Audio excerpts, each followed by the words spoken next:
Top of the evening to you, boys and girls. We're going to do a little taste test comparison, a follow-up video, if you will. Initially, I had run this stock.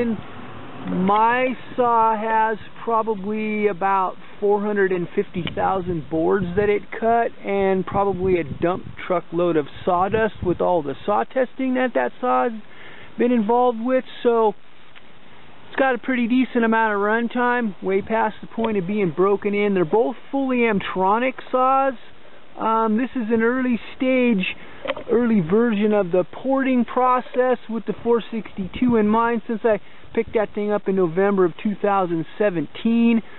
I didn't notice much of a difference internally between that saw and this one.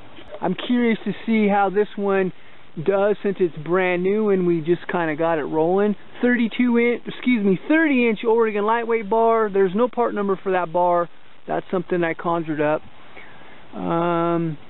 Full comp Windsor chain on that thing, which is pretty sweet. And then you can see the tape on the back of the air cleaner cylinder cover combination. That saw is also going to get fitted with a K&N like my saw, and so in the testing process I taped the hole back up because we're going to swap that out in pretty quick fashion here. So at least not on this video, but at some point. So let us begin.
I forgot to mention there'll be a bar change in the middle of this session, kind of as normal per usual.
Okay, so we had to check out the bling, of course. The stalker's at a little bit of a disadvantage. It's pretty new in the process. However, the tolerance in this saw is sloppy loose. It was 3.75 thousandths. So, breaking it in, I'm not even sure what the process looks like for a saw like this at this point. It wasn't any better when I got that saw. It was 3.80 thousandths. So that's 38 10,000ths essentially. Sloppy loose out of the box. They're dealing with heat expansion from the raw air injection in the system. And so in order to not seize them up, they are making them sloppy loose. So there you go. I'm curious to see how the time runs turned out myself. Air cleaner wise, airflow wise, we have an advantage with the older saw. A little bit crisper, we have advantage with the newer saw. We'll have to check the time runs in the description. I'll scrutinize this actual segment heavily, post the times in there. Thanks to my lovely bride for helping out, and she's going to pass off some information. You didn't read it. Pardon? You didn't read that one like that one. I didn't have a high number for it. This is just the item.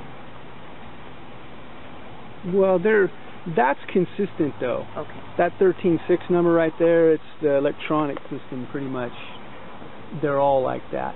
So my wife was reminding me that we only checked out the upper RPM limit, high idle if you will, in the new saw, 13,690. On the cut going down it was 11,230. Going up it was 10,300. Idle was relatively close. Down on my saw was 10,190. Up was 9,790. So the timed runs were going to be interesting to see for me personally. Actually felt like my saw was handling that chain a little bit better. It wasn't kind of as grabby. So anyway, thanks to my lovely bride for helping out, and thanks for watching this session. Have a blessed day wherever you might be on God's green earth.